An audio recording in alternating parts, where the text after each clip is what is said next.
Welcome to the session on recent amendments to the classification and valuation norms for investments held by banks. I am Neelam Jha, Ex-Chief Manager, Faculty, Central Bank of India.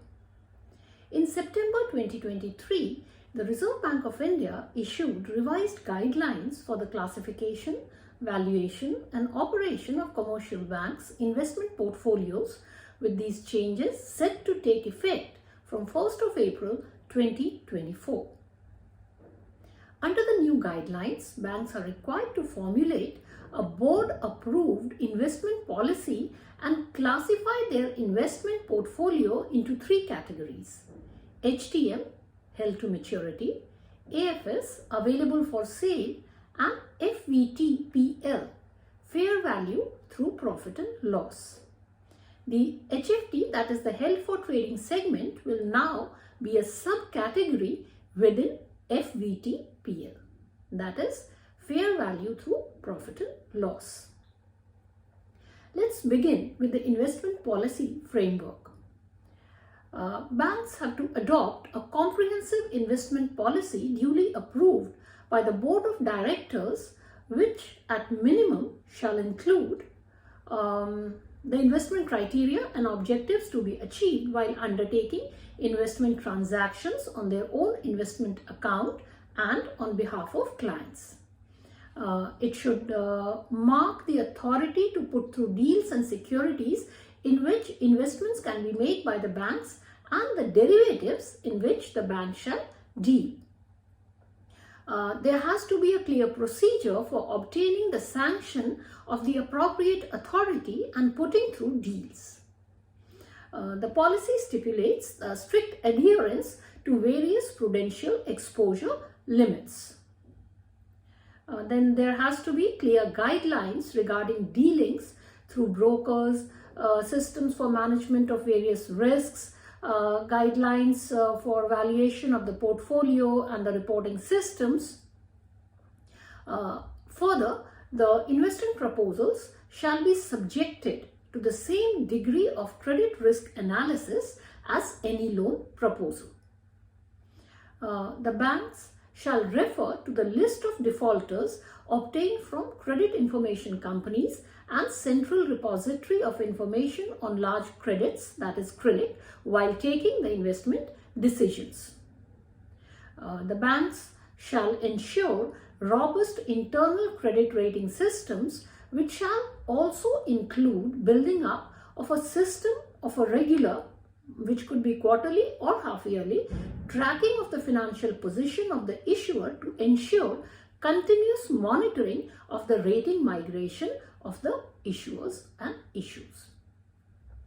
The banks shall settle the transactions in securities and derivatives as per procedure prescribed by the concerned regulator.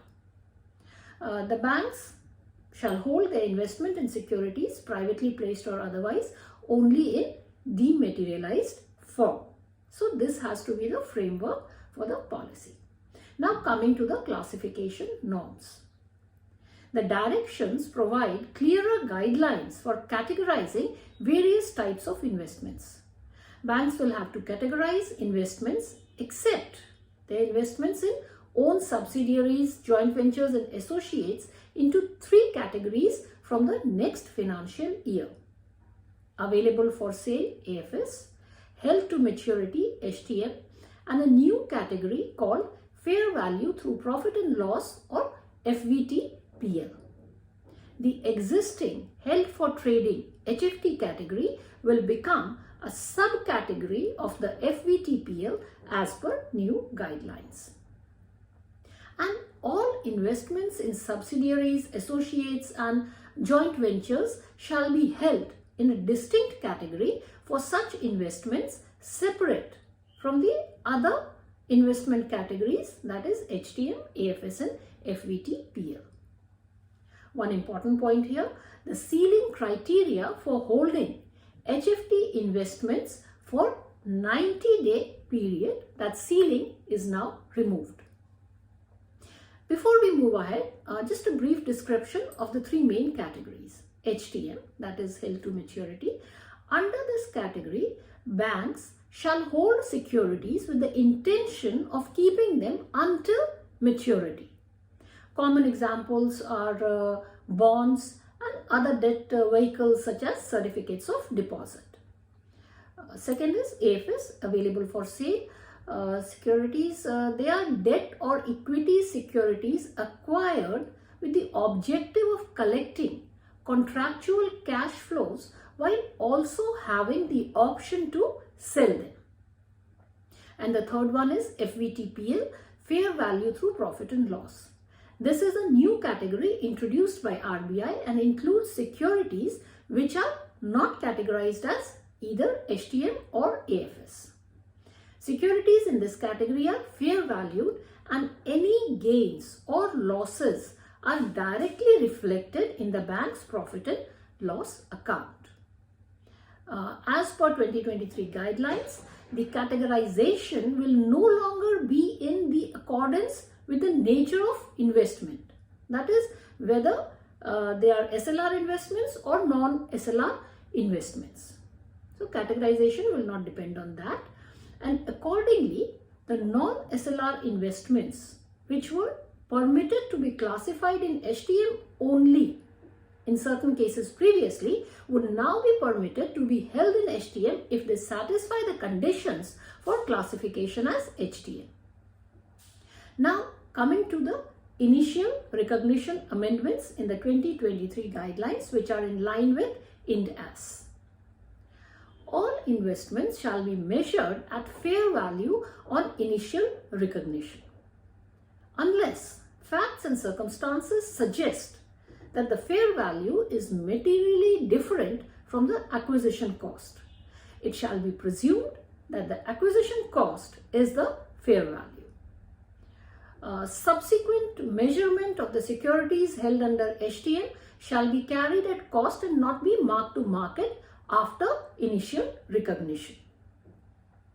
Further, the securities held under AFS should be fair valued at least on a quarterly basis, if not more frequently. Then the securities that are classified under the HFT held for trading subcategory within FVTPL should be fair valued on a daily basis, whereas other securities in FVTPL need to be fair valued at least on a quarterly basis, if not more frequently.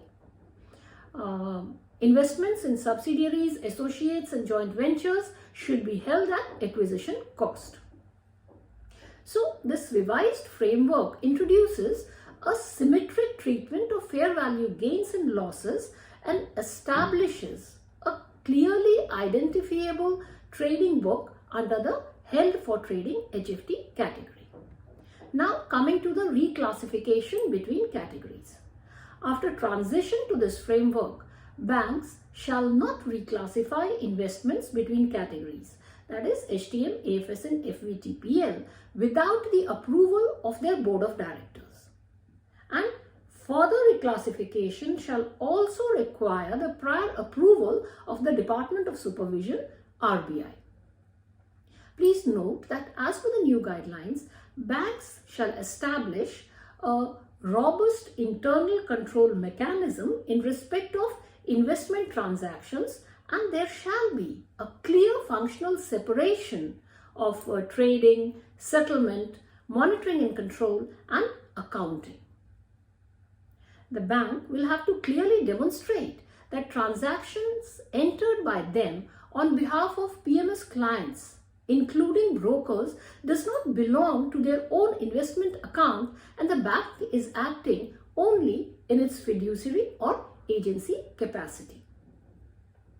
Further, there shall be a system for reporting transactions to the top management on a weekly basis, which shall include the details of transactions in securities, details of SGL bouncing and a review of investment transactions undertaken during the period.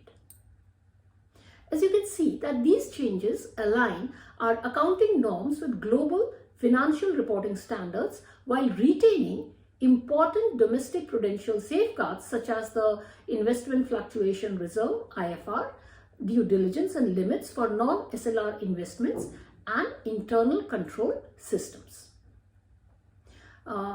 As per the 2021 regulations, the banks had to determine their current investment strategy basis the limits available in their HTM book. The 2023 guidelines has now removed this limit, thereby providing banks an opportunity to determine their investment exposure to bonds without any classification consideration linked to limits.